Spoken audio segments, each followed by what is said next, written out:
Disclaimer. We are not medical professionals or specialists.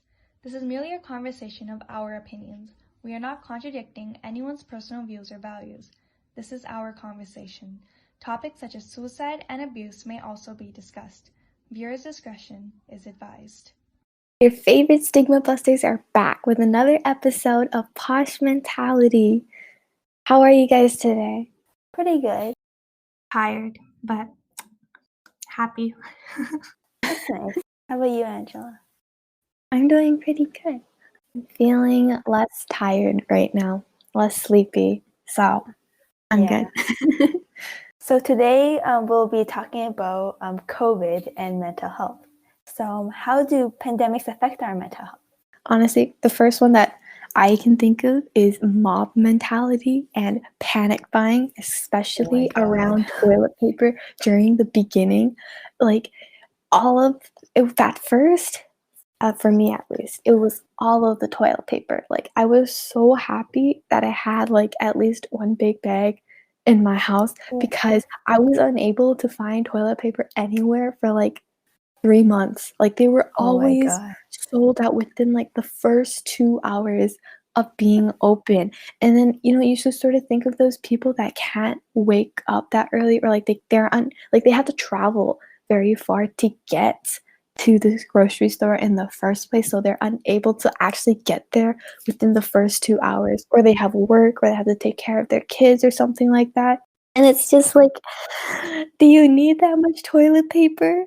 Even if you catch COVID, you're not going to have explosive diarrhea.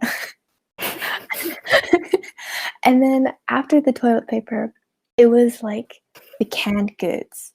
It wasn't even the canned goods. It went straight to pasta, actually. Pasta, and flour. hand sanitizer? Oh my gosh. Hand sanitizer, actually.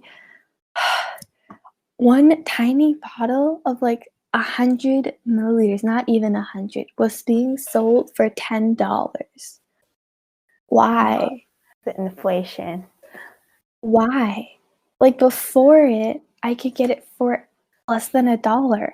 Why would you do that? And then I feel like a lot of businesses, corporations, they're using the mob mentality and panic buying to generate profit off of others.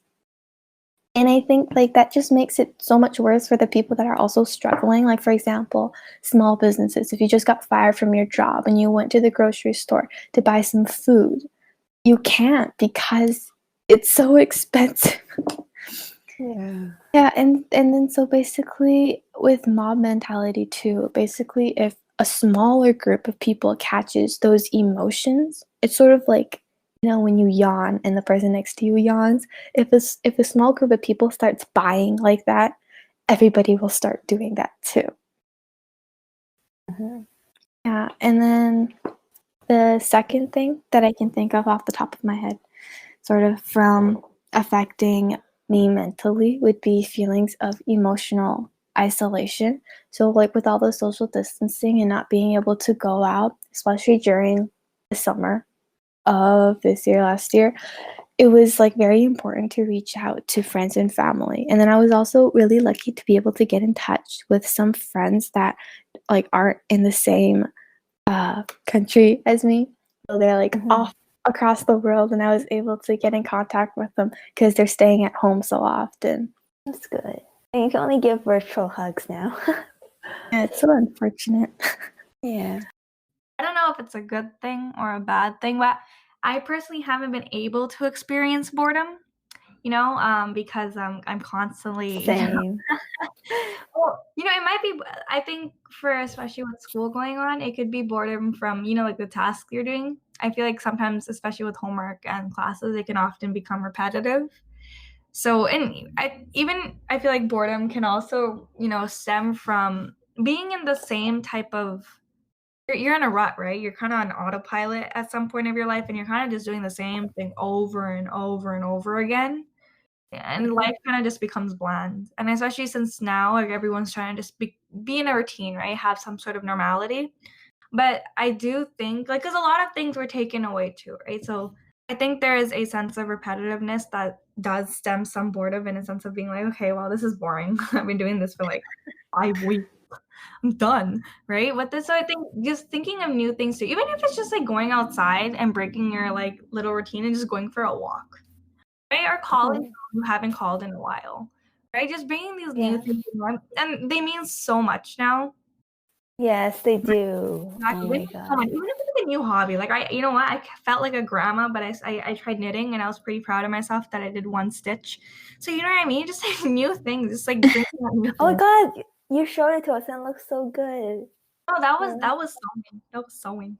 Oh, I see. I can make things out of socks, but I can't like Oh. make things out of yarn. It's okay. One day, one day. One day. So then, Just more practice. and I think it's so important now to just get out of being in autopilot, right? Mhm. Just right, especially for even like your physical health and your mental health. Like physical health in a sense of like, you know, like it's hard to get physical exercise now that we're going to school less too, right? So just, you know, just randomly doing something new is just so important. So I think that's something that, you know, boredom stems from, and you kind of just you're understimulated and you're just, you know, everything just becomes bland and you're kind of just on autopilot all the time. So just yeah, just doing something new would definitely be something that, you know, kind of just get rid of that boredom. Yes. And another big thing that I think affected a lot of people with this pandemic was the overconsumption of news and media.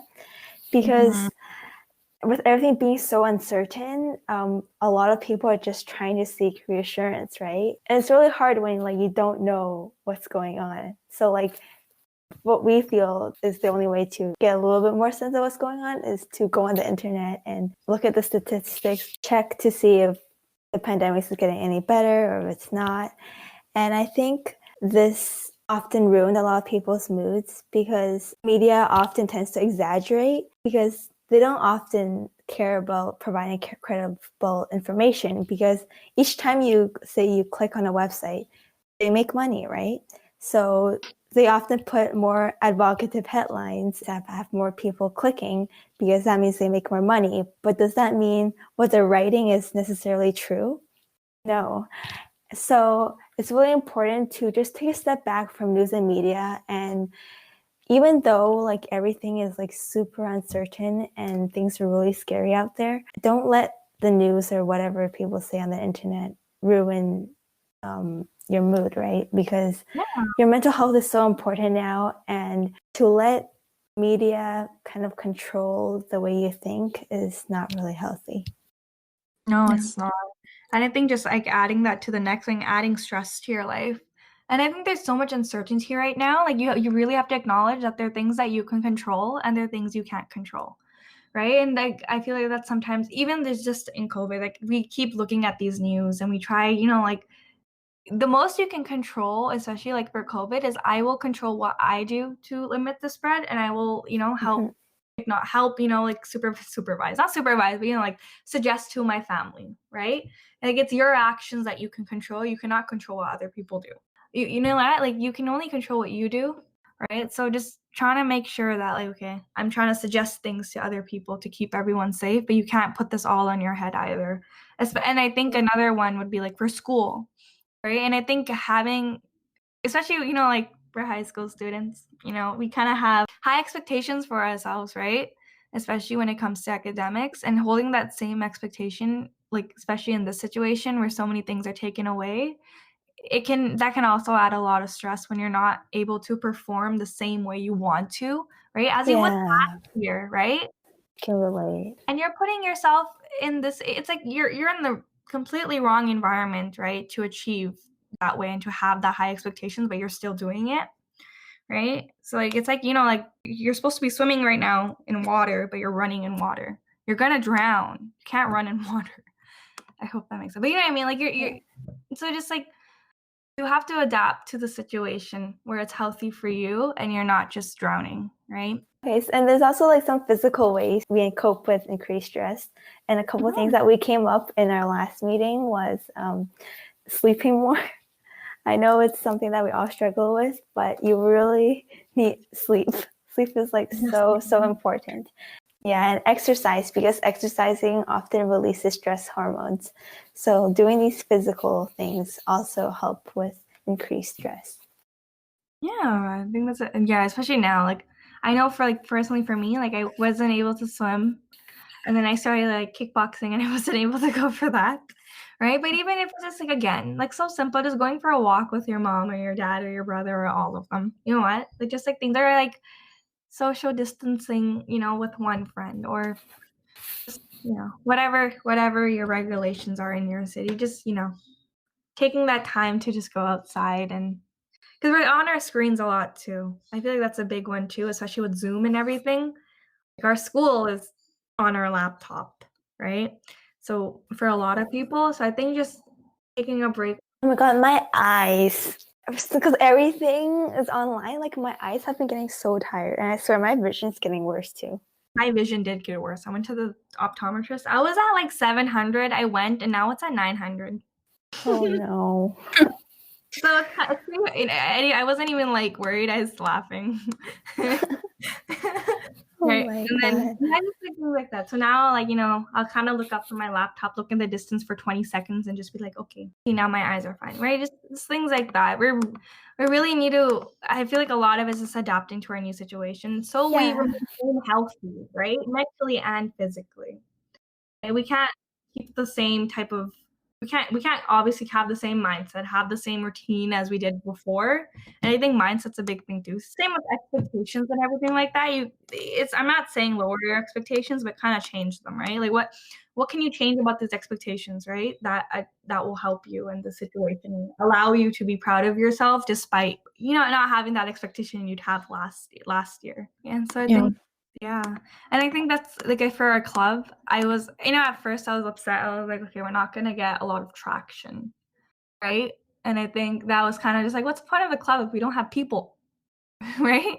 So I think that's something that I had to kind of be like, you know what? Like it's not something that's easy this year and just having people come like if because it's something you want to do, right? It's just something that feels good too. It's not like, not a lot of people have to come because it's hard for everyone right now, right? And not to like personally or anything like that either. So It's important to be understanding, I think, yeah, especially exactly. in this time. It's for everyone's situation. Like, they come and they don't feel comfortable coming again. That's okay, right? And just things like that. So I think those things will definitely lower your stress. I'm not saying lower your expectations, but kind of tweak them, change them in a way that it works for your situation that we're currently in. So I think some of the other ones that people may have is about worry about loved ones, right? And we have financial stress, which is definitely a big one. Normal schedule and our routines interrupted. Concern about physical health, concern about the world, right? And I think that comes with just being able to be like, what can I control? What can I control? Because you can have concerns about the world, right? But how much is in your hands? And that's why we need to find ways to shift our mindset. So, what are some 5 ways we can shift our mindset, guys? Ways to increase social connection. That is such a big one. I think for me, at least, I've been calling so much more. Like even my cousins and just like FaceTiming them or FaceTiming my friends or just talking a lot more, right? Trying to not, try to compensate for that time that you don't have together. So, leading on from social connection, other ways to overcome your boredom, aside from chatting online with your friends, you can binge watch everything. You can game. You can watch anime. So, again, binge watching. And you can also, take on something new, do a new hobby, try something new that you've never done before, or, do something that you've done before, but you've sort of stopped doing. Could be anything from drawing to writing or gardening. And that is a wrap for this episode of Posh Mentality. Thank you for tuning in, and we'll see you in the next one. Stigma Busters out.